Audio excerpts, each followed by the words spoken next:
नमस्कार दोस्तों, peak PCS के इस वीडियो में आप लोगों का स्वागत है। उम्मीद करते हैं सभी लोग बढ़िया होंगे। तो जैसा कि यूपी पीसीएस मेंस श्रृंखला में एथिक्स पेपर जीएस 4 हम लोग डिस्कस कर रहे थे। तो इसके पहले हम लोगों ने जो है पढ़ा था नियम क्या होते हैं, विनियम क्या होते हैं और विधि क्या होती है। और उसके आगे से हम लोग जो है आज के टॉपिक में देखेंगे। सबसे पहले इसमें हम बात करेंगे अंतरात्मा क्या होती है। अंतरात्मा है ना, इसको अंतःकरण भी कहते हैं हम लोग, कंसाइंस।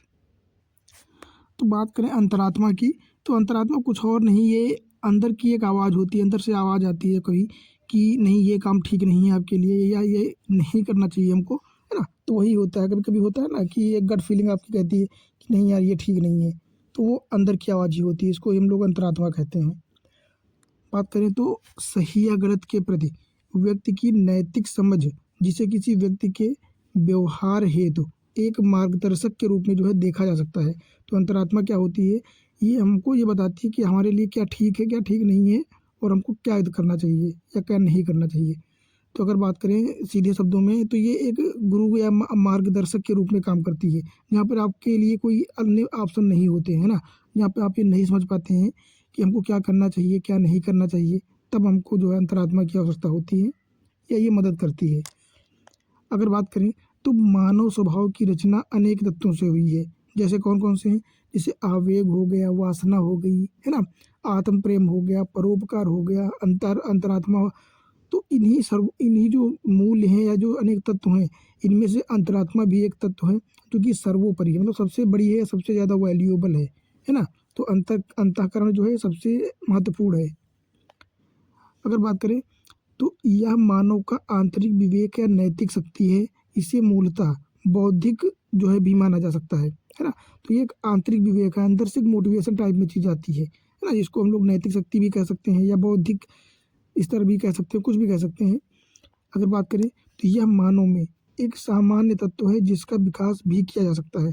तो ज़रूरी नहीं है कि ये जन्मजात होती है, इसका विकास भी किया जा सकता है ना। कैसे किया जा सकता है, जैसे शिक्षा ग्रहण करके हो गया, जानकारी एकत्र करके, है ना, इस प्रकार से।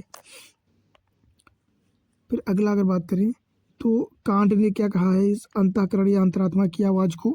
तो कांट ने कहा है कि व्यापारिक जो है व्यवहारिक बुद्धि मानते हुए नैतिक बुद्धि कहा है, जो कभी गलत नहीं होती। तो देख सकते हैं यहाँ पे कितनी बड़ी बात कह दी इन्होंने, जो है कांट ने, कि जो कभी भी गलत नहीं हो सकती। समझो अगर आपकी गट फीलिंग या जो अंतरात्मा के अंदर से आवाज़ जो आती है, ये अगर बाप बोल रही है कि ये आप काम नहीं ठीक है या ये नहीं करना चाहिए, तो फिर नहीं ही करना चाहिए, है ना। तो एक बार फिर से इसको देख सकते हैं कि क्या कहा है। कांट ने इसे व्यवहारिक बुद्धि मानते हुए नैतिक बुद्धि कहा है, जो कि कभी गलत नहीं हो सकती। तो ये कितनी इंपॉर्टेंट लाइन है ना। फिर बात करते हैं महात्मा गांधी ने क्या कहा है। तो इसे महात्मा गांधी के ताबीज, जिसमें इन्होंने कहा था कि जब भी तुम दुविधा में हो तो उस गरीब या दुर्बल व्यक्ति को याद करो, है ना, जो जिसे तुमने देखा हो, तो वह दुविधा दूर हो जाएगी, है ना।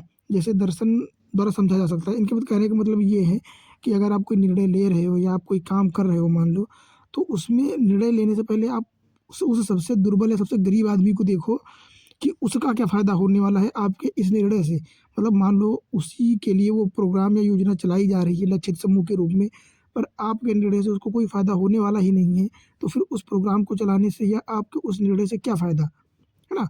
तो सबसे पहले इसमें ये चीज़ ध्यान रखने वाली होती है कि सबसे पहले उस गरीब या दुर्बल व्यक्ति को देखो कि उसको क्या फ़ायदा होगा आपके निर्णय से, या आप जो कर्तव्य या कार्य कर रहे हो उससे उसको कोई लाभ होगा भी या नहीं। तो ये महात्मा गांधी का जो है दर्शन है अंतरात्मा के प्रति। फिर अगला बात करेंगे क्या हो जाएगी, अंतःकरण की विशेषताएं क्या हैं, मतलब अंतःकरण की स्पेसिफिकेशंस क्या हैं।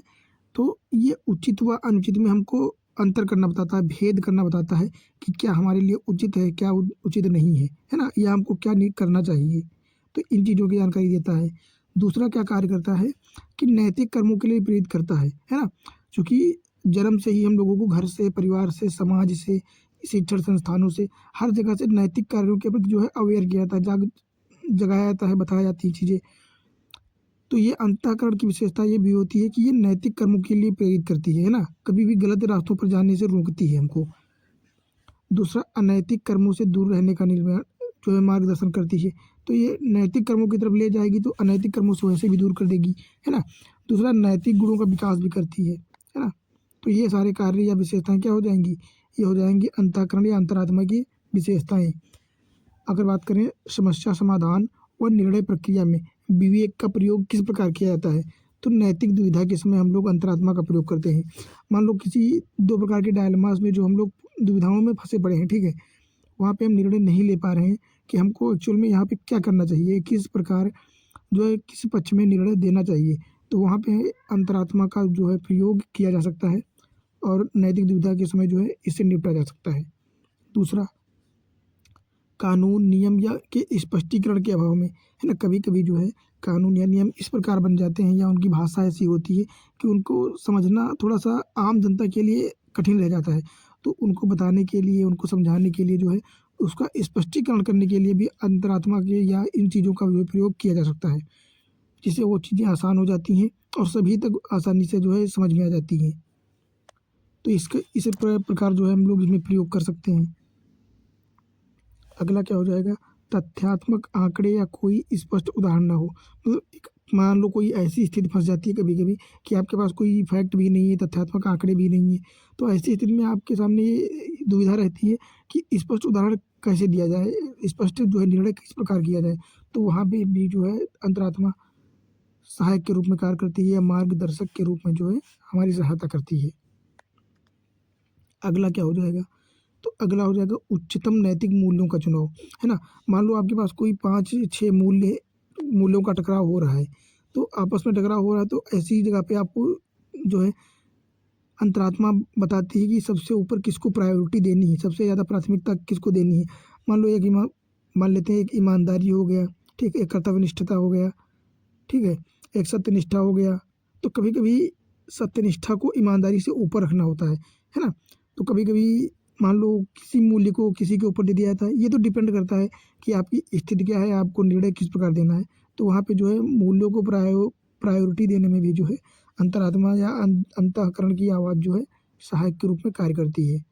अगला, तत्काल निर्णय लेने की आवश्यकता, मतलब ऐसा भी कहीं कहीं हो जाता है कि तत्काल निर्णय लेने की आवश्यकता पड़ जाती है।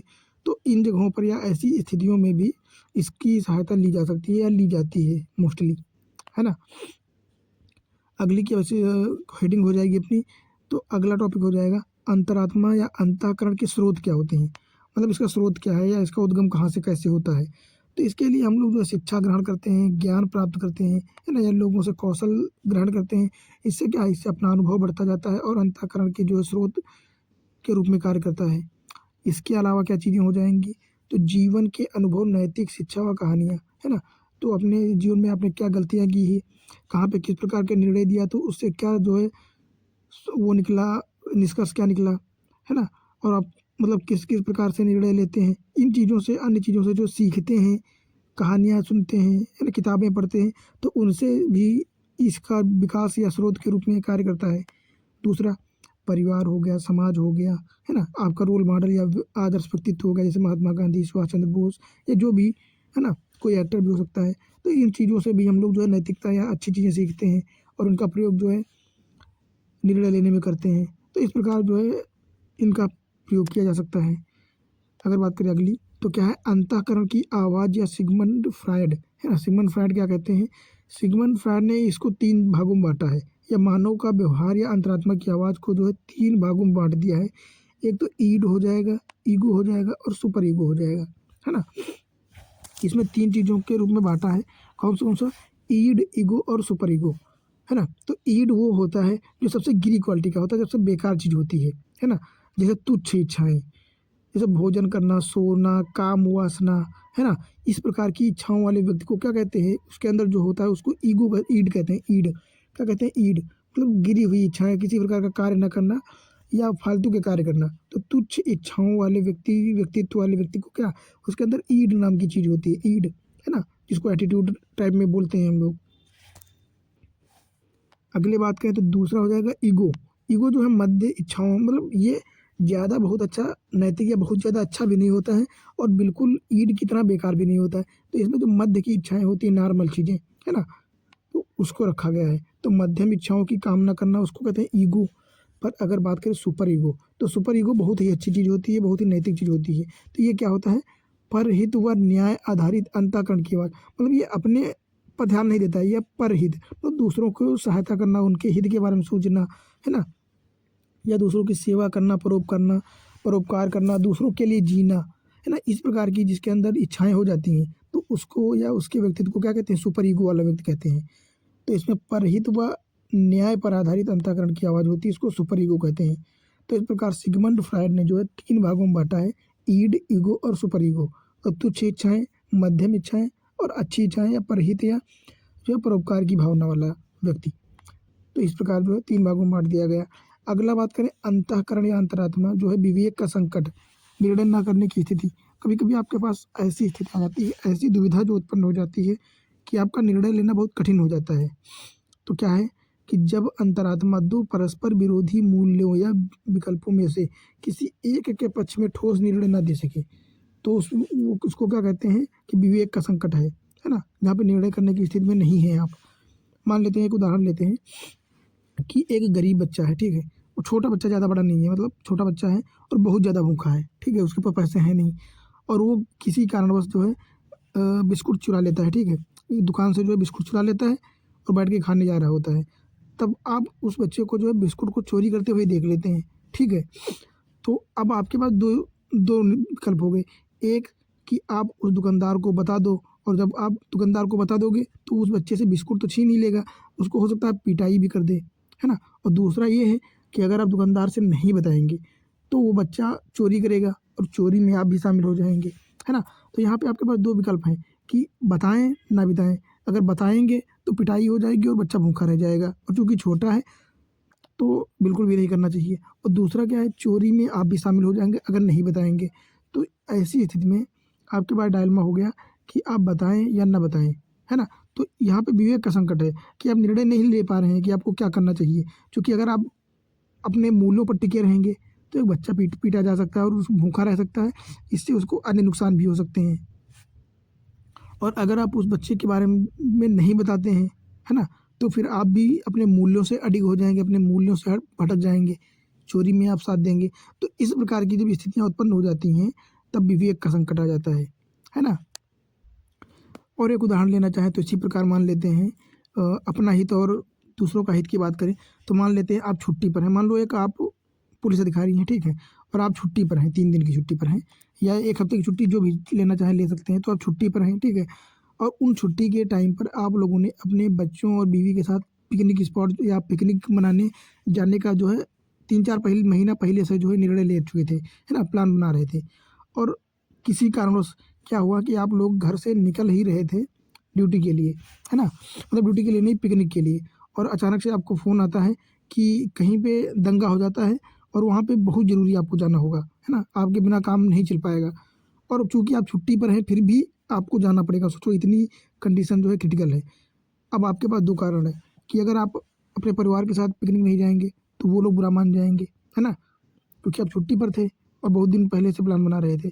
और उधर आप अगर नहीं पहुँचे तो वहाँ पे दंगे के चक्कर में पता नहीं कितने लोग मारे जाएंगे और पता नहीं कितना नुकसान हो सकता है। तो ऐसी स्थितियों में हालांकि यहाँ पे साफ नियम है कि अपने व्यक्तिगत हित को छोड़कर सार्वजनिक हित पर ध्यान देना चाहिए, पर व्यक्तिगत जीवन में आपके जो है समस्याएं उत्पन्न हो जाएंगी अगर आप नहीं जा पाए तो इस प्रकार की ऐसी स्थितियाँ होती हैं कि आपको अंतरात्मा का निर्णय, अंतरात्मा से जो है निर्णय लेना ही होगा, क्योंकि विकल्प ही ऐसे होते हैं, दुविधा ही ऐसी बन जाती है ना। तो यहाँ पे आप लोग समझ सकते हैं कि किस प्रकार से आपको निर्णय लेना होता है या अंतरात्मा की आवाज़ को सुनना होता है। अब अगला बात करते हैं हम लोग अंतःकरण के संकट के कारण, है ना। इसके क्या कारण होते हैं अंतःकरण के संकट के? तो एक तो भय व साहस का अभाव, है ना। आप अंतःकरण की आवाज़ तब तक नहीं सुन सकते हैं कि जब आपके अंदर भय हो या साहस का अभाव हो, तब इसके जो है संकट उत्पन्न हो जाते हैं। या लालच या व्यक्तिगत हित, मतलब कभी कभी ऐसा होता है कि सामने वाला इतनी ज़्यादा घूस या भ्रष्टाचार करने लगता है कि इंसान अपने जो है मूल्यों से भटक जाता है, अपने व्यक्तिगत निर्णयों से दूर हो जाता है ना। तो इस प्रकार से जो अंतःकरण का संकट उत्पन्न हो जाता है, या किसी प्रकार का आप पर दबाव बनाया जा सकता है, फैमिली के प्रति, अपने कार्य के प्रति, या किसी भी प्रकार का हो सकता है ना। या फिर व्यावसायिक नैतिकता, महत्वाकांक्षा, नियमों के स्पष्टीकरण का अभाव। कभी कभी जो है नियम इतने कठिन होते हैं या वो स्पष्ट नहीं होते हैं, तो वहाँ पे भी आपको निर्णय लेने में थोड़ी सी कठिनाइयाँ हो सकती हैं। दूसरा नकारात्मक अभिवृत्ति, है ना, किसी कार्य की अभिवृत्ति नकारात्मक हो सकती है, या आप पर उस समय जो है सिचुएशन कैसी है ये भी डिपेंड करता है। तो इस प्रकार जो है इतनी चीज़ें जो हैं ये अंतःकरण के संकट के कारण बन जाते हैं। इनकी वजह से जो अंतःकरण का संकट उत्पन्न हो जाता है या आप निर्णय नहीं ले पाते हैं। दूसरा बात करें अंतःकरण के संकट का समाधान क्या हो सकता है, तो इसके लिए क्या कर सकते हैं हम लोग, एक तो नेतृत्व भावना को बढ़ावा दे सकते हैं और साहस को अपने अंदर बनाए रख सकते हैं, है ना। साहस का बिल्कुल ख्याल रखना होगा, विवेक का उपयोग करना, अपने कभी कभी चीज़ों को बहुत ध्यान से देखने की आवश्यकता होती है ना। भ्रष्टाचार में कभी भी संलग्न ना होना या इन चीज़ों से दूर रहना, अपने मूल्यों पर अडिग रहना, है ना। अपने पद व कार्यक्षेत्र से संबंधित जानकारी को बढ़ाना, है ना।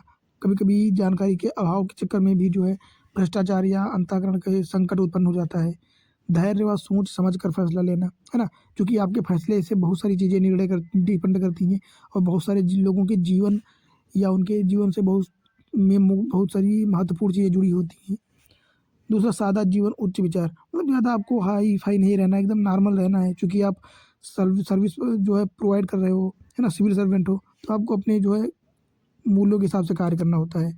फिर कानून व नियमों को सही मानना, ऐसा नहीं होता है कि कभी कभी आप जो है आपको लगेगा कि ये नहीं आ रही है चीज़, ठीक नहीं है, ये सरकार ठीक नहीं करनी, पर आपको अपने नियमों कानूनों के हिसाब से कार्य करना है। क्योंकि कभी कभी इमोशनली जो है आप लोग ब्लैकमेल हो सकते हैं या इमोशनली कमज़ोर हो सकते हैं। तो आप किसी के साथ अच्छा तो कर दोगे पर किसी के साथ बुरा भी हो सकता है। तो ऐसी जगहों पर आपको हमेशा कानून और नियमों के हिसाब से काम करना होता है ना। अगला बात करें तो क्या हो जाएगा, नैतिक मार्गदर्शक के रूप में जो है महात्मा गांधी हो जाएंगे, जैसे बुद्ध हो जाएंगे, सुकरात हो जाएंगे, इनको पढ़ना चाहिए, इनके बारे में जानकारी होनी चाहिए, है ना। तो इस प्रकार जो है हम लोग क्या कर सकते हैं, अंतःकरण के संकट का समाधान कर सकते हैं, उसको जो है ख़त्म कर सकते हैं। तो इस प्रकार जो है हम लोगों ने आज अंतरात्मा के बारे में सारी चीज़ें डिस्कस कर ली है और उम्मीद करते हैं इसमें से सारी चीज़ें आप लोगों को समझ में आई होंगी। बाकी इसके अलावा इसमें बस यही से क्वेश्चन जो आएंगे वो आप लोग टैकल कर पाओगे। बाकी बात करें तो अगले टॉपिक में हम लोग पढ़ेंगे जवाबदेही एवं नैतिक शासन, है ना, मतलब अकाउंटेबिलिटी एंड इथिकल गवर्नेंस क्या होती है, ये सारी चीज़ें देखेंगे। बाकी उम्मीद करते हैं आप लोगों से वीडियो अच्छी लगी होगी और कुछ ना कुछ आप लोगों के जानकारी में इजाफा हुआ होगा। बाकी मिलते हैं अगली वीडियो में हम लोग, और अगर वीडियो अच्छी लगी हो तो लाइक कर दीजिए और कमेंट भी किया कीजिए आप लोग थोड़ा सा, है ना, ताकि हमको भी मोटिवेशन मिल सके, या फीडबैक के रूप में ही भले कमेंट किया कीजिए कि क्या गलत हो रहा है, कहाँ पे हमको सुधार करने की आवश्यकता है ना। तो मिलते हैं अगले टॉपिक में।